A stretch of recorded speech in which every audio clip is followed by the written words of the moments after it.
Baik, kita akan masuk ke acara berikutnya, yaitu acara materi yang akan dimoderasi oleh Bapak Toran Sitanggang. Baik, yang akan memoderasi materi kita saat ini adalah Bapak Toran Sitanggang, AKMSI. Pendidikan beliau D3 dan D4 dari Sekolah Tinggi Akuntansi Negara Jakarta, sedangkan S2 beliau dari Administrasi Perpajakan Universitas Indonesia. Pengalaman pekerjaan beliau diberkarir di DJP selama 20 tahun sebelum menjadi partner di PT Principia Global Consulting dan Komisaris Halo Pajak. Kepada Pak Toran Sitanggang, waktu dan layar kami serahkan, Pak. Selamat siang, Ibu dan Bapak peserta webinar. Kita akan masuk ke bagian kedua, yang boleh saya katakan mungkin inti dari pada webinar ini. Kita akan membahas, ada dua aspek yang akan kita bahas pada bagian kedua ini. Yang pertama yaitu aspek akuntansi untuk UMKM, dan yang kedua aspek perpajakan untuk UMKM. Saya lihat oleh Pak Gerits ditambahkan nanti sedikit mengenai harmonisasi peraturan perpajakan. Nah, di bagian ketiga nanti kita akan usahakan kalau sempat kita akan melakukan diskusi atas pemaparan yang sudah dilakukan mengenai aspek perpajakan dan aspek akuntansi ini. Baiklah Ibu dan Bapak, kita akan membagi sesi kedua ini menjadi 3 bagian, masing-masing 30 menit. Yang pertama akan dibahas adalah aspek keuangan, kemudian aspek akuntansi, dan yang ketiga kita akan diskusi. Untuk mempersingkat waktu, Ibu dan Bapak, tapi sebelumnya saya perlu sampaikan juga tata cara kita dalam pemaparan di bagian kedua ini. Apabila Ibu dan Bapak punya semacam pertanyaan, tanggapan, atau apapun untuk kita diskusikan, silakan Ibu dan Bapak peserta webinar ketik di kolom chat box. Nanti di bagian ketiga akan kita bacakan dan kita diskusikan. Baiklah Ibu dan Bapak, untuk bagian pertama kita akan segera masuk ke aspek akuntansi untuk UMKM yang akan dibawakan oleh Pak Arif Fadila, SEMM CSFA. Beliau adalah Kepala Perwakilan Badan Pemeriksa Keuangan Perwakilan Provinsi Kalimantan Utara. Pendidikan beliau adalah Certified State Finance Auditor yang diperoleh pada tahun 2021. Pendidikan formal Magister Manajemen Universitas Satyagama Jakarta. Sebelumnya S1 Sarjana Akuntansi Universitas Mercu Buana. Kepada Bapak Arif Fadila SEMM CSFA, layar dan waktu kami persilakan. Oke, baik. Terima kasih Pak Toran Sitanggang sebagai moderator. Yang terhormat Ibu Epi dari Kementerian UMKM, kemudian dari Bank Indonesia, sahabat saya Pak Teddy, dari Dekan FEUB, kemudian dari Kanwil Pajak Pak Max, kemudian tadi ada juga Pak Edi dan Pak Agus dari IAI, sahabat saya juga Pak Agus, kemudian Ibu Hastriani dan Pak Gerits. Jadi sebelumnya kami ucapkan terima kasih Pak Agus dan Pak Edi atas undangannya kepada kami BPK hadir di acara ini sebagai pembicara. Yang jelas kami merespon positif apa-apa yang sudah dilakukan. Dan hal ini pun sesuai dengan visi misi BPK memberikan laporan hasil pemeriksaan yang berkualitas dan bermanfaat. Nah, bermanfaat ini tentunya bagi masyarakat atau secara khusus bagi UMKM. Jadi sedikit saya mengurai terkait dengan agenda pembahasan yang sudah kita lakukan dari pagi tadi. Ini sebenarnya sama dengan konsep yang sedang dilakukan oleh teman-teman di Kanwil Perben dan BPKP. Cuman mereka fokusnya di dana desa. Jadi dana desa ada pendampingan melibatkan universitas, kurang lebih sama lah konsepnya. Dan ini saya kira konsep yang strategis juga terkait dengan mengenalkan UMKM terkait dengan pencatatan laporan keuangan. Mungkin slide-nya bisa ini dari panitia ya.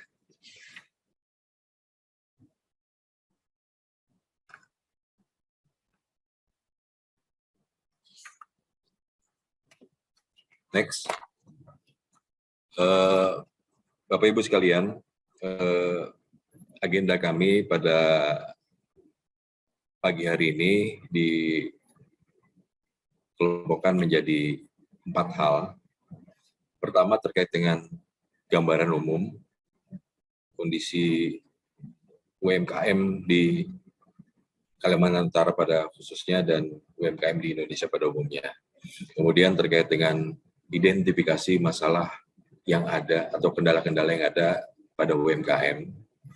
Kemudian yang ketiga terkait penyelesaian atau alternatif penyelesaian masalah. Kita fokuskan kepada aspek finansial di sini. Dan yang terakhir kesimpulan. Next. Ini Bapak Ibu sekalian, perlu kita ketahui di sini kalau pada saat krisis 98, UMKM merupakan penyelamat ekonomi Indonesia, bukan konglomerat. Jadi begitu dahsyatnya kekuatan UMKM di sini pada saat konglomerat dengan modal besar runtuh, UMKM masih bisa tetap bertahan. Kemudian di sini juga ada pemberitaan, jadi penyelamat ekonomi UMKM perlu dilindungi. Ini penting juga dari IDX Bursa Efek. Jadi pemerintah merasa UMKM ini menjadi aspek penting dalam pembangunan di Indonesia, sehingga perlu untuk dilindungi. Kemudian yang ketiga ini statement dari Provinsi Kalimantan Utara. UMKM menjadi fokus Pemprov tingkatkan perekonomian. Dan yang selanjutnya ini terkait dengan jumlah Bapak Ibu sekalian. Jadi ini disampaikan tren jumlah UMKM sejak 2015 sampai dengan 2019.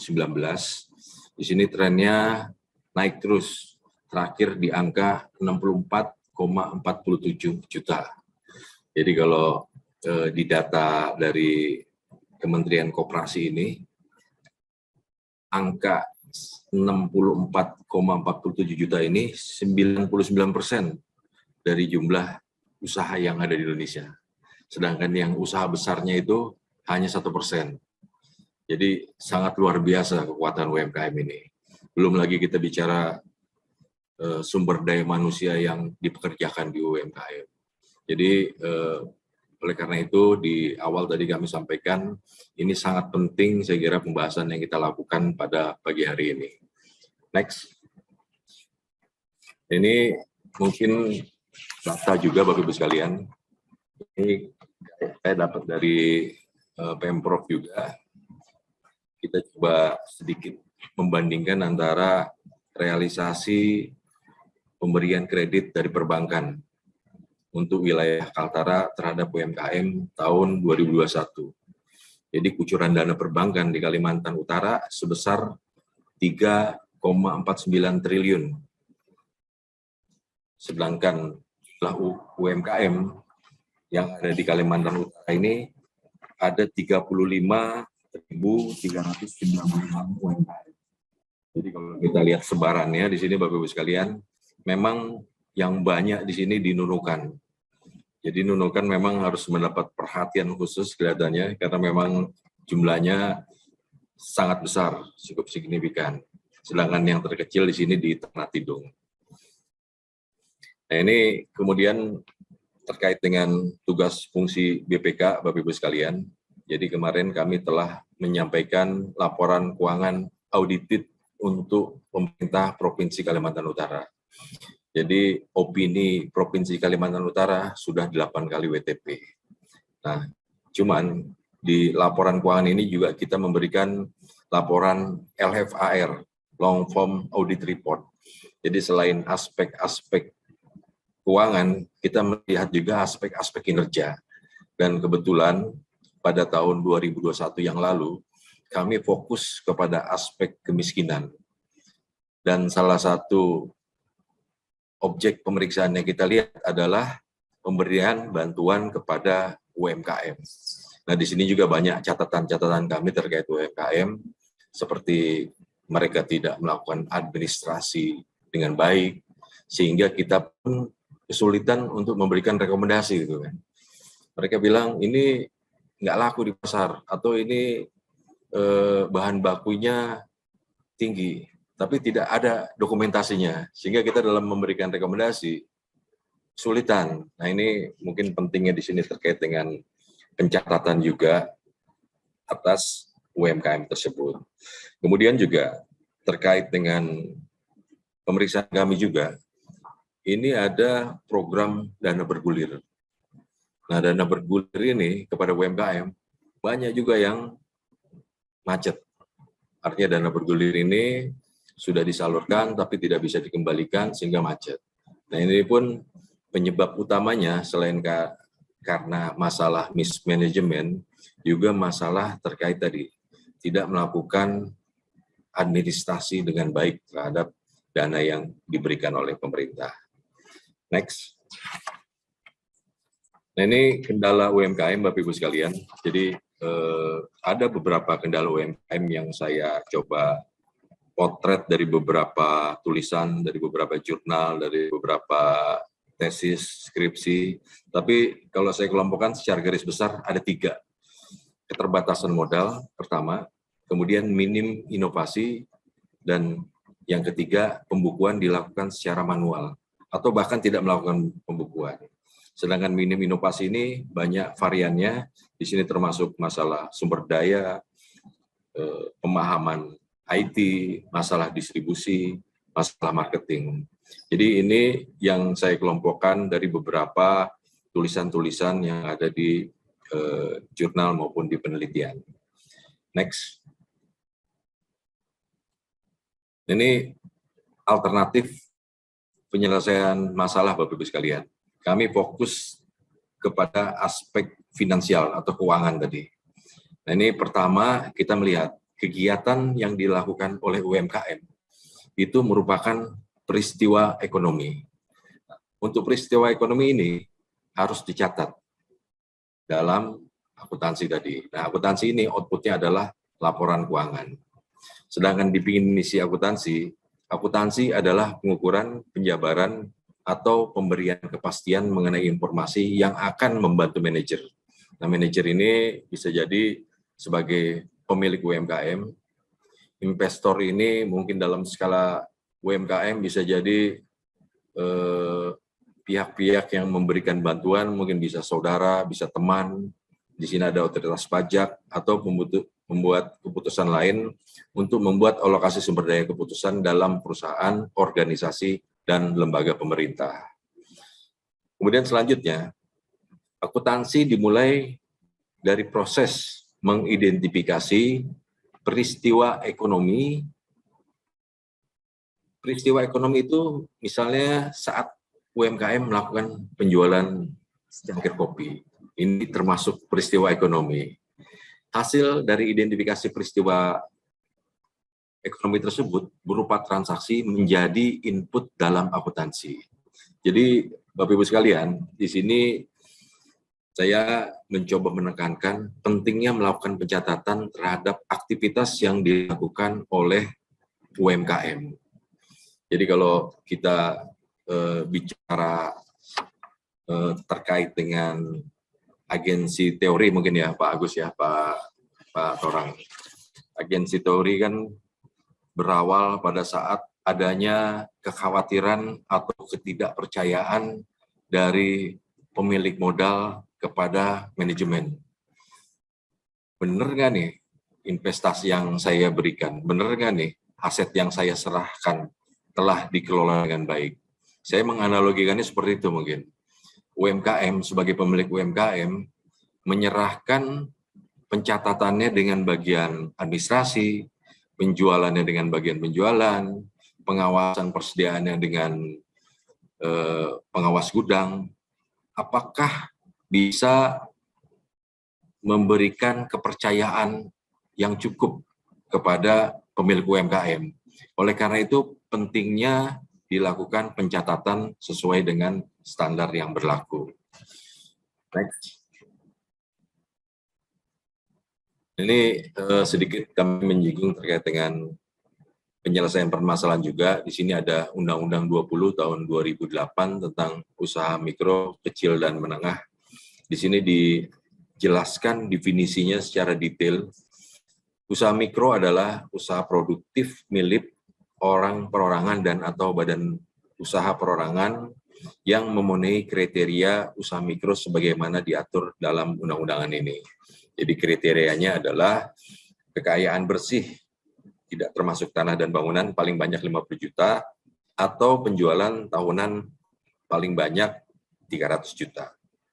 Kemudian yang selanjutnya, usaha kecil adalah usaha ekonomi produktif yang berdiri sendiri yang dilakukan oleh perorangan atau badan usaha yang bukan merupakan anak perusahaan atau bukan cabang perusahaan yang dimiliki, dikuasai, atau menjadi bagian baik langsung maupun tidak langsung dari usaha menengah atau usaha besar yang memenuhi kriteria usaha kecil sebagaimana dimaksud dalam undang-undangan ini. Ini ada besarannya juga, kekayaan bersihnya berapa, penjualannya batasannya sampai dengan nilai berapa. Kemudian selanjutnya usaha menengah adalah usaha ekonomi produktif yang berdiri sendiri yang dilakukan oleh orang perseorangan atau badan usaha yang bukan merupakan anak perusahaan atau cabang perusahaan yang dimiliki, dikuasai, atau menjadi bagian baik langsung maupun tidak langsung dengan usaha kecil atau usaha besar dengan jumlah kekayaan bersih atau hasil penjualan. Ini pun ada kriterianya. Untuk kekayaan bersihnya antara 500 juta sampai dengan 10 miliar, sedangkan untuk penjualan tahunannya antara 2,5 miliar sampai dengan 50 miliar. Next. Bapak Ibu sekalian, merespon adanya undang-undang tersebut, di sini IAI juga telah menetapkan sub-etap entitas tanpa akuntabilitas publik. Di sini diluncurkan tanggal 17 Juli tahun 2009 dan efektif Januari 2011. Jadi sudah mendapat respon yang baik dari IAI dengan menyusun standar akuntansi keuangan. Adapun report yang dihasilkan, di sini ada 5 report. Mulai dari laporan posisi keuangan, laporan laba rugi, laporan perubahan ekuitas, laporan arus kas, dan catatan atas laporan keuangan. Nah, cuman dalam pelaksanaannya di sini ditemukan beberapa permasalahan atau kendala yang sulit untuk diterapkan oleh UMKM. Merespon hal tersebut, kemudian IAI menerbitkan SAK EMKM yang diluncurkan tanggal 8 Desember 2016 dan efektif 1 Januari 2019. Nah, SAK EMKM ini menjadi lebih sederhana dan lebih simple, lebih user-friendly dibandingkan dengan SAK etap, di mana di sini output laporannya hanya 3. Pertama, laporan posisi keuangan, kemudian laporan laba rugi, dan catatan atas laporan keuangan. Ini khusus hal-hal yang dianggap sangat relevan saja. Bapak Ibu sekalian, terkait dengan kendala yang ditemui pada saat penerapan SAK etap, ini ada beberapa yang kita kutip. Pertama, terkait dengan IFRS base sulit diterapkan bagi perusahaan menengah kecil, mengingat penentuan fair value memerlukan biaya yang tidak murah. Karena di sini kita harus memiliki data historis, kita harus membangun sistem yang kuat. Kemudian yang kedua, IFRS rumit dalam implementasinya, seperti kasus PSAK 5055, meskipun sudah disahkan di tahun 2006, namun implementasinya tertunda. Jadi Bapak Ibu sekalian, kalau menggunakan fair value dalam hal ini PSAK 5055, itu instrumen keuangan harus dinilai secara wajar. Sebagai contoh, instrumen dalam mengukur surat berharga. Itu ada kriteria kalau nggak salah. Pertama, surat berharga itu manajemen harus menetapkan siap surat berharga yang dibeli itu apakah itu masuk kategori trading atau diperdagangkan, apakah itu harus masuk kategori available for sale, tersedia dijual, atau itu masuk dalam kategori dimiliki hingga jatuh tempo, hold to maturity. Semua metode tersebut, selisih antara mark to market atau nilai pasar dengan nilai perolehan, itu selisihnya beda-beda pengakuannya. Ada yang langsung diakui sebagai rugi laba, ada yang diakui sebagai ekuitas, atau ada yang diamortisasi selama umur surat berharga tersebut. Jadi luar biasa tingkat kesulitannya di situ untuk UMKM jika melakukan tadi menggunakan fair value. Next. Nah, ini kesimpulan Bapak Ibu sekalian. Jadi tadi ada kondisi, fenomena, kemudian ada intervensi yang dilakukan oleh pemerintah dan oleh IAI dalam membantu UMKM. Ini ada 3 kesimpulan yang bisa kami petik. Pertama terkait dengan akses atas modal kerja. Jadi bila mana UMKM tersebut sudah melakukan pencatatan dengan baik dan sesuai dengan kriteria standar yang ditetapkan oleh IAI, ini akan memudahkan UMKM dalam hal memperoleh akses modal dari lembaga pembiayaan atau lembaga keuangan. Kemudian yang kedua mungkin ini terkait dengan sumbangan dan hibah.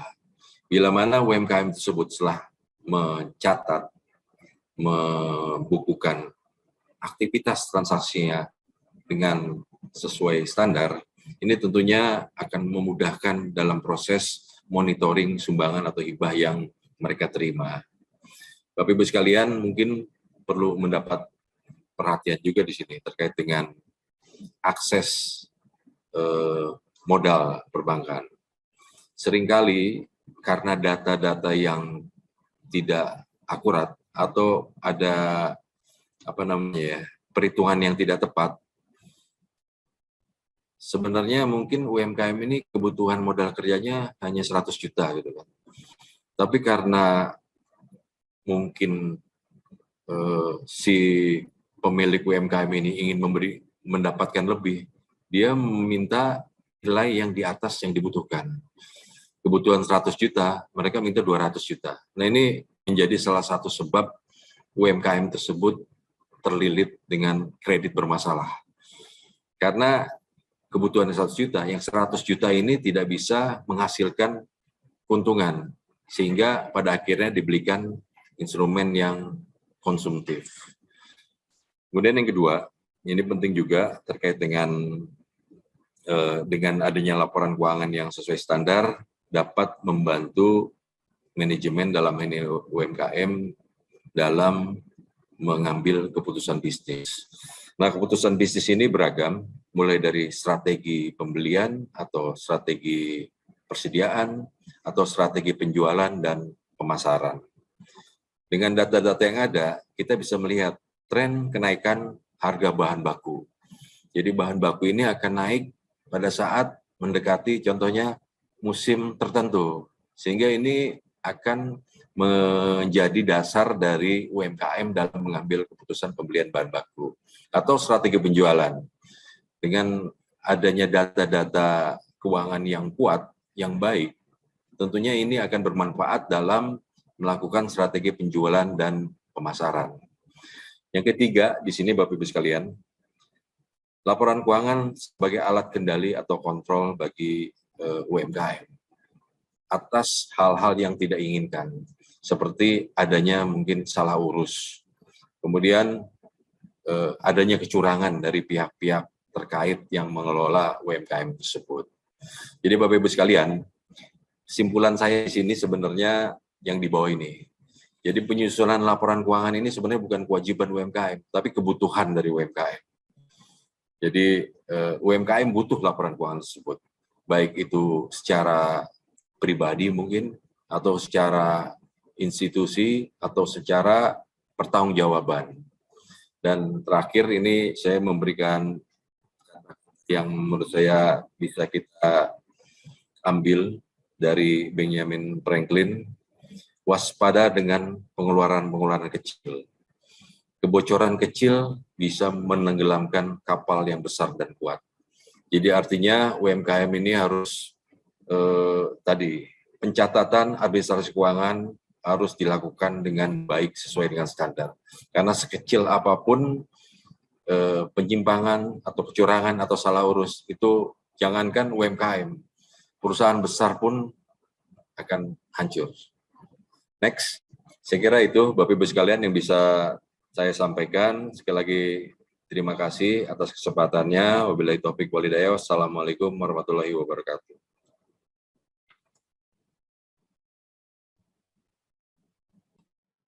Pemaparan yang disampaikan Pak Arief, terutama yang terakhir Pak, waspada dengan pengeluaran-pengeluaran kecil, kebocoran kecil bisa menenggelamkan kapal yang besar dan kuat, luar biasa. Ini khas view pemeriksa ya Pak Arief ya.